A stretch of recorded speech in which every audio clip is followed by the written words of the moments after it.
Elias sat in the corner booth of the all-night diner, soaked through from the rain, his hoodie clinging to his thin frame. He hadn't eaten in 2 days but kept the menu open in front of him like a prop. His fingers were numb, and the city outside felt colder than usual tonight. He clutched his backpack to his chest like a shield, watching the people come and go. Most didn't notice him. He preferred it that way. Then a man walked in, older, maybe in his 60s, wearing a long wool coat and a scarf that looked expensive but lived in. He didn't smile or look around, just ordered a coffee and sat quietly at the counter. There was a sadness to the way he sipped it, like even the warmth didn't reach him. Elias noticed the wallet before the man even stood up. It sat right at the edge of the counter, thick and expensive-looking, almost daring gravity. When the man left, the wallet stayed. Elias waited 10 minutes. Then he got up, walked to the counter, and picked it up. The waitress didn't even look up. Elias opened it slowly, not to steal, just to understand. There was money, cards, a driver's license with the name Richard Wexler, and a photo of a young girl, maybe 8 or 9, smiling with 2 missing teeth. Behind it, a small folded note. Elias read the address on one of the business cards, a tower downtown, Wexler Capital. The next morning, Elias stood outside the glass skyscraper, soaked again, ignored by most who passed. He approached the front desk and held up the wallet. "I found this," he said, barely above a whisper. The guards looked at him suspiciously until one called upstairs. To everyone's surprise, Wexler came down himself. When he saw Elias, his expression flickered, confusion first, then something else. Elias handed him the wallet. "I didn't take anything," he said. "I saw the photo." Wexler didn't say thank you, not yet. He just looked at the photo, then at Elias. "Come with me," he said quietly. They sat in the building's cafeteria, awkwardly silent at first. Elias kept his hoodie up, barely eating. Wexler finally asked, "Do you have somewhere to go?" Elias stood. "I didn't return the wallet for a handout," he muttered. "Just, thought someone might miss the picture?" That night, Elias was back at the diner, same booth, same empty coffee cup. Then Wexler returned. He didn't say anything, just slid into the opposite seat. After a long silence, Elias spoke. "I used to live near here. Mom worked at the hospital. When she got sick, everything fell apart. Been on my own since." He stared down at the table. "I almost kept the wallet. Thought maybe that's how it happens. One choice and everything changes. But then I saw the photo." Wexler listened, not interrupting, not fixing. "The girl in the photo," he said, quietly. "She was my daughter. She passed away. I keep it with me because sometimes I need to be reminded who I used to be." They sat like that for a long while in quiet understanding. Over the weeks that followed, Elias walked past the tower often, sometimes just to look up at the windows.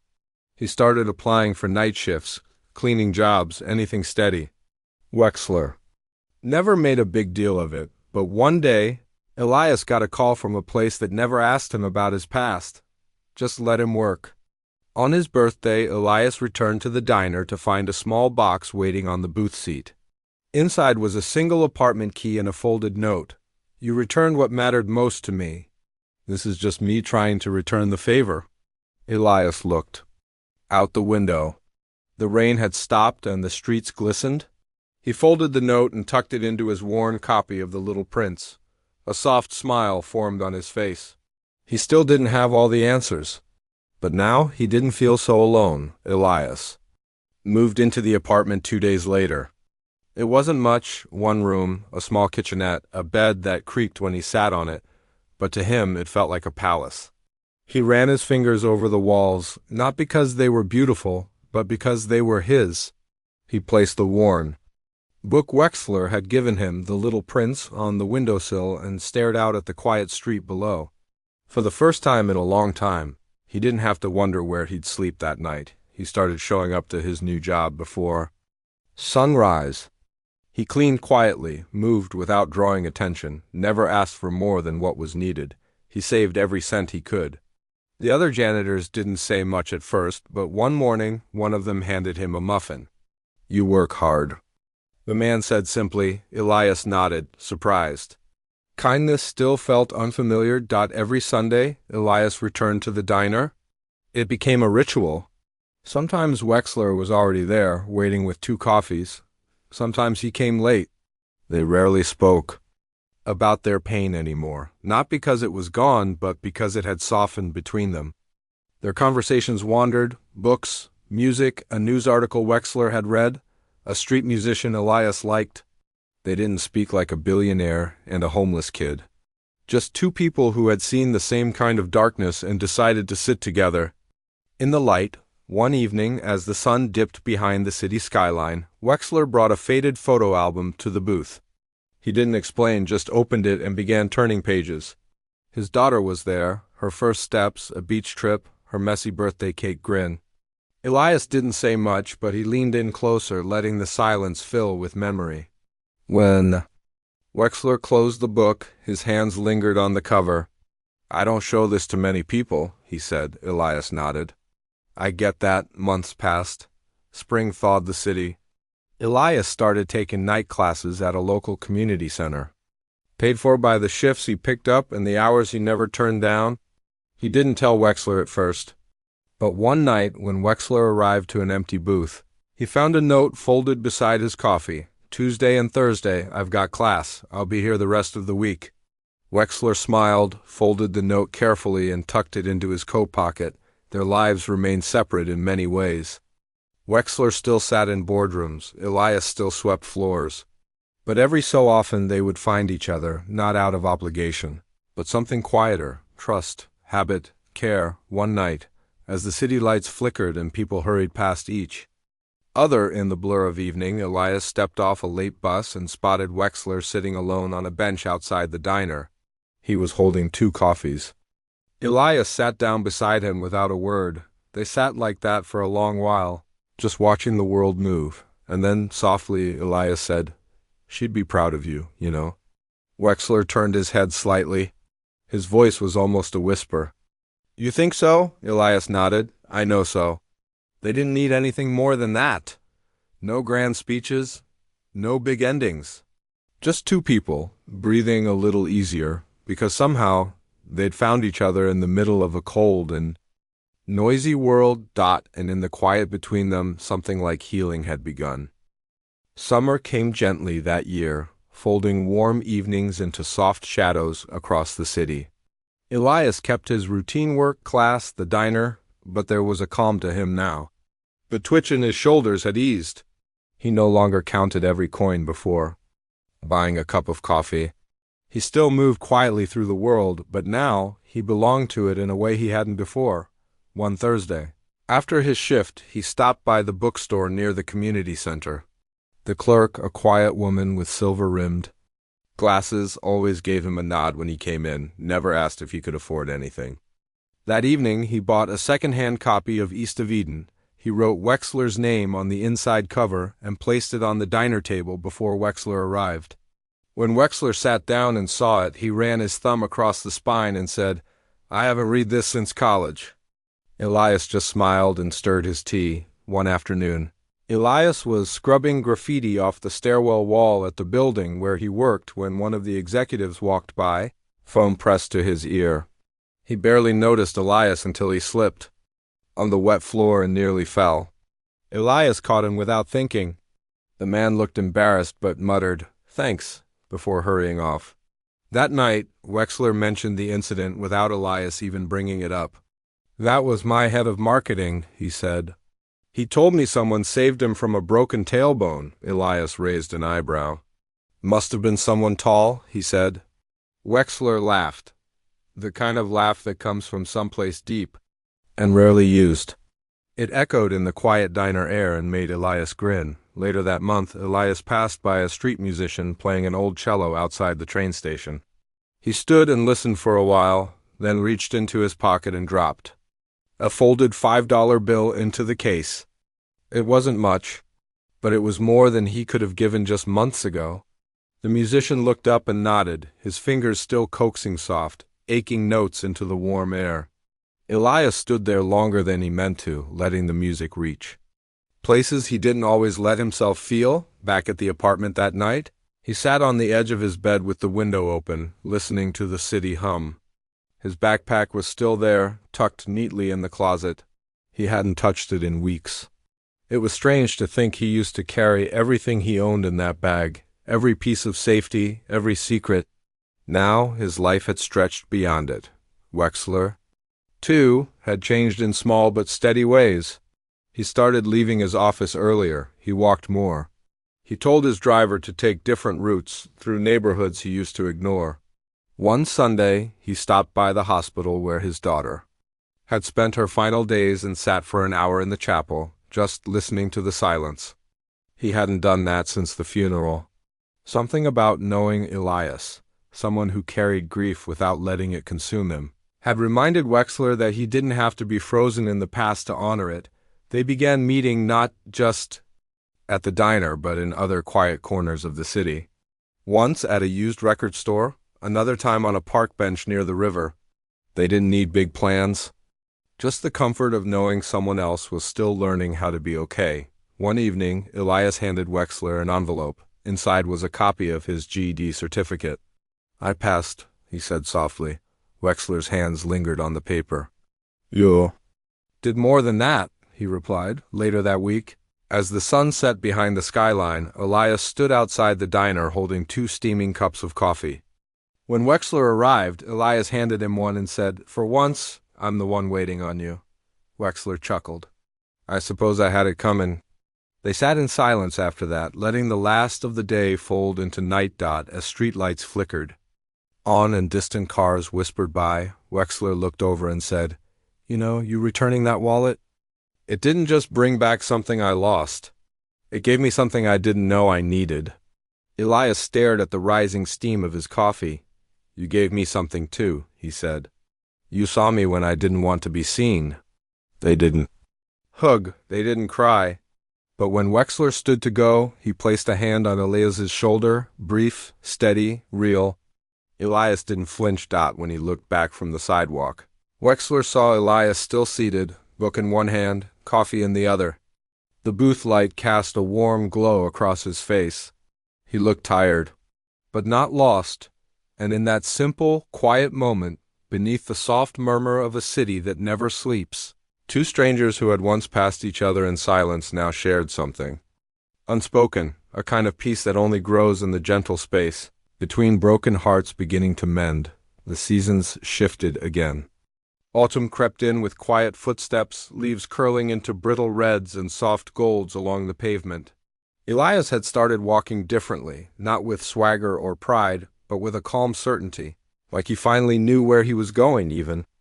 If the road ahead was still long, he spent his mornings in class and his evenings working, sweeping hallways and scrubbing stairwells, but there was a rhythm to it now.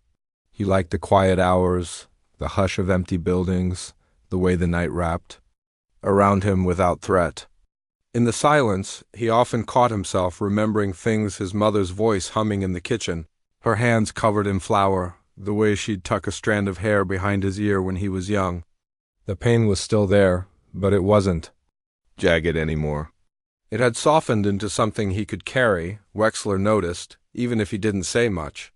He'd watch Elias sip his coffee across the diner booth, his gaze steadier, his words no longer guarded like locked doors.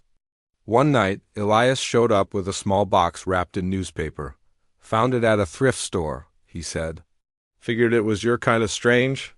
Wexler unwrapped it slowly, a miniature globe, a little scratched, the continents slightly faded. He turned it in his hand.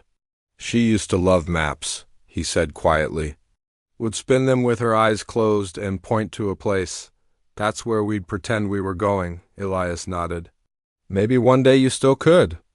Wexler didn't reply, but he placed the globe gently on the table like it was something sacred. They didn't talk about the past every time they met. Sometimes it was about what Elias was learning, basic accounting, how to write a cover letter. Even the odd poetry class he'd wandered into. He recited a line once, eyes scanning the greasy table. "To be loved without asking for it, without proving you deserve it. That is the rarest thing." Wexler didn't answer, but his throat tightened as he nodded. Things, answered phones, sat in on meetings he barely understood, but he paid attention. He wrote notes in the margins of everything. One of the senior managers pulled Wexler aside after a few weeks.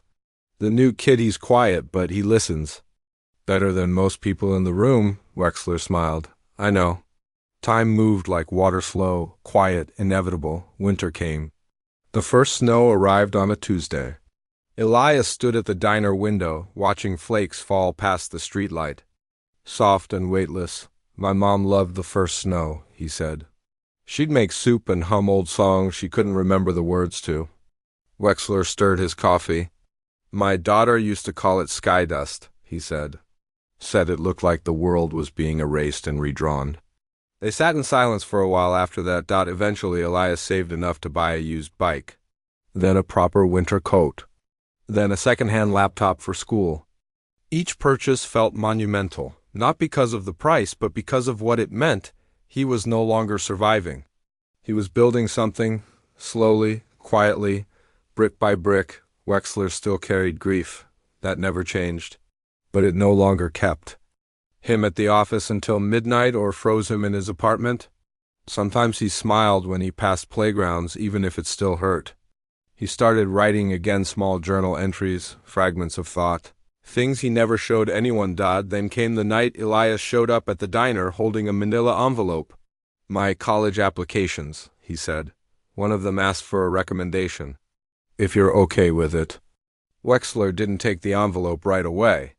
He looked at Elias like he was seeing him for the first time all over again. "You don't need my approval," he said, "but I'd be honored to give it."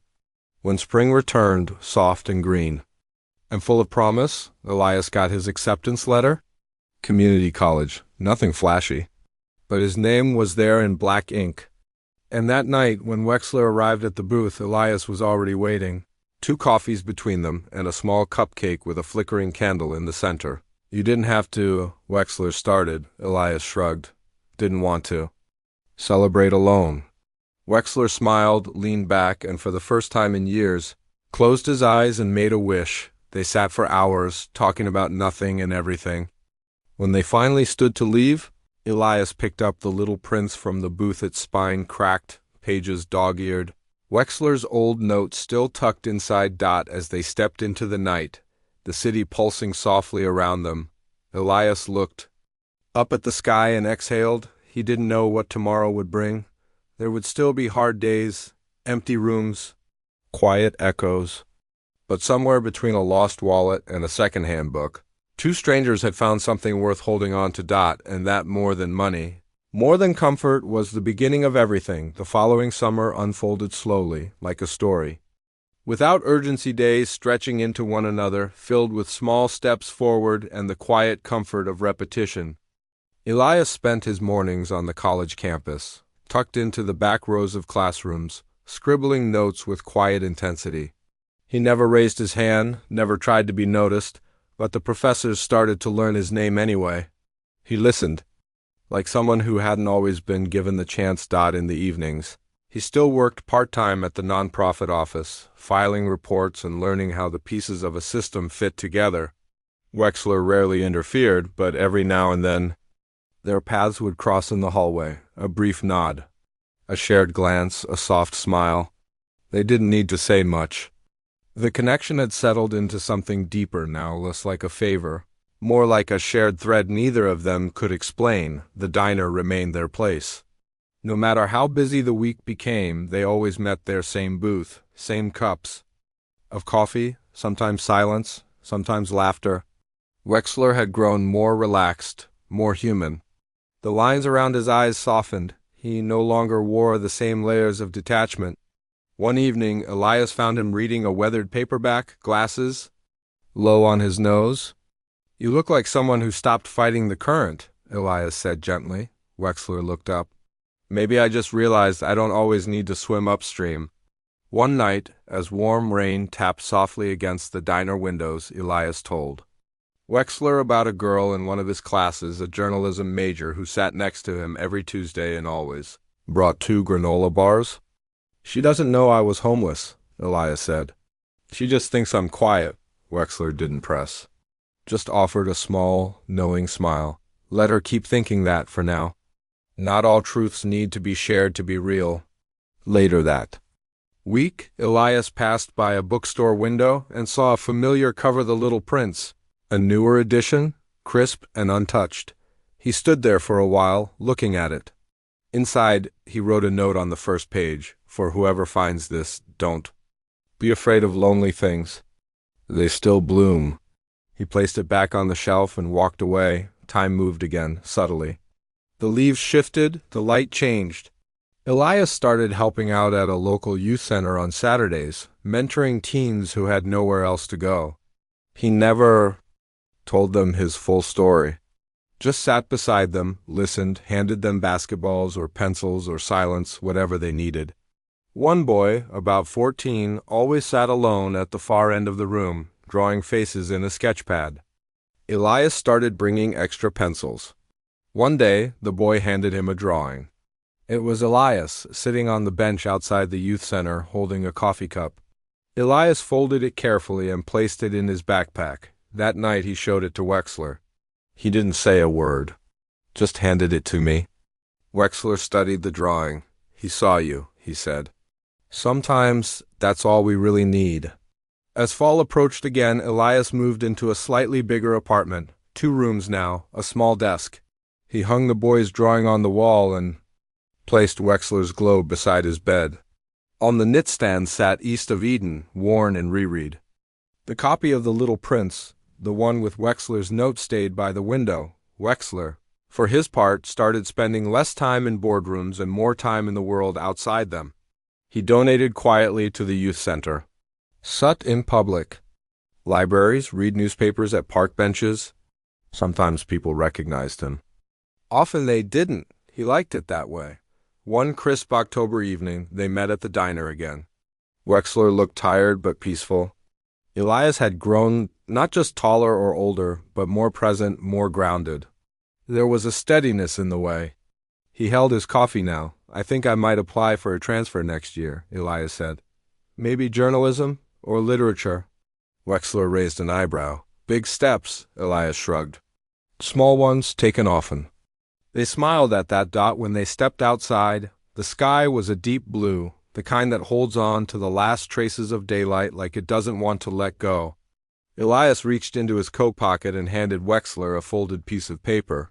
"What's this?" Wexler asked. "It's my first published article," Elias said softly. "School paper, just a profile on the youth center. But I figured if anyone would read it all the way through ... it'd be you." Wexler unfolded it slowly, adjusting his glasses. He didn't speak, just read. And when he reached the final paragraph, he looked up with wet eyes. "You wrote this?" he said. Voice low. Elias nodded. "You always could," Wexler added. "You just needed a reason." They stood there in the fading light, the hum of the city moving around them, but not through them. And for a long, quiet moment, nothing else existed but the space between two people who had found, in each other, a kind of shelter from the noise of the world. They had started as strangers. Now, they were something else entirely. Not family. Not friends in the traditional sense, but anchors. And sometimes that was enough. Winter settled in with a kind of softness that surprised Elias. It used to be the season he feared most, the biting wind, the endless search for warm corners, the bone-deep ache that came from being forgotten. But this year the cold felt quieter, manageable. He had walls now. A heater that rattled at night but worked. A small kitchen where he made instant soup and toast while the city hummed beyond. His window. He developed habits, a rhythm. He woke up early, opened the blinds, made tea before the sun rose. Some mornings he would sit at his desk and just breathe, not doing anything, not solving anything, just existing calmly, like the storm. Inside him had finally softened into whether he could live with Dot at school. He began writing more, not just for class, but for himself, observations, vignettes. He kept a small notebook in his coat pocket, filled with lines he didn't understand. Until he wrote them down. Kindness echoes longer than cruelty. Some people don't leave scars, they leave shelter. He never showed anyone the notebook, but it made him feel real, Wexler had changed too, in ways that weren't loud but were unmistakable. His posture was less rigid. His eyes had lost that distant glaze. He'd begun to slow down, not out of age but choice. He spent fewer hours behind conference tables, more time in places that asked nothing from him, art galleries, used bookstores, quiet corners of the city where life moved gently. Sometimes he and Elias wouldn't speak for a week. But then one of them would text, "Booth tonight?" And the other would always reply, "Of course." One evening, after a heavy snowfall, they met at the diner again. The windows were fogged, the world outside blanketed in white. Elias had a red mark across his cheek from the wind. Wexler handed him a scarf as they sat down. "Borrowed from my driver," he said. "Don't tell him." Elias smirked. "Thanks, old man." They talked about small things. A novel Elias was reading, a recipe Wexler had failed to follow. Then silence returned, as it often did between them, not awkward, just full of meaning. Elias broke it this time. "I still think about that night," he said. "The wallet. What would have happened if I hadn't picked it up?" Wexler looked at him. "I think about it too, and I still don't believe it was chance." Elias shrugged. "Maybe not. Maybe I just wanted someone to notice." Wexler's voice dropped. "And I needed someone to remind me how to." The snow kept falling. They watched it together, warm inside the diner glow. Eventually Elias looked over. "You ever miss her more during the holidays?" Wexler nodded once, eyes soft. "Every single one. But it's quieter now, less like grief, more like remembering." Elias leaned back. "Yeah, I get that." A week later, Elias stopped by the youth center early to prep for an event. A simple holiday dinner for the kids who didn't have anywhere else to be.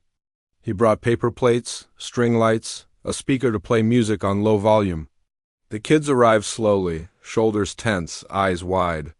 Elias greeted each of them with a gentle word and a tray of sandwiches. No lectures, no questions. Just presence. Wexler showed up quietly halfway through. He stood by the door for a moment, watching Elias laugh with one of the boys, helping another tape a paper snowflake to the wall. Something in Wexler's face broke a little, not from sadness, but from pride that sat too long in silence. He didn't say anything that night. Just stayed until the last plate was cleared and the last kid left. When they walked out together, Wexler handed Elias a small envelope. "Late Christmas card?"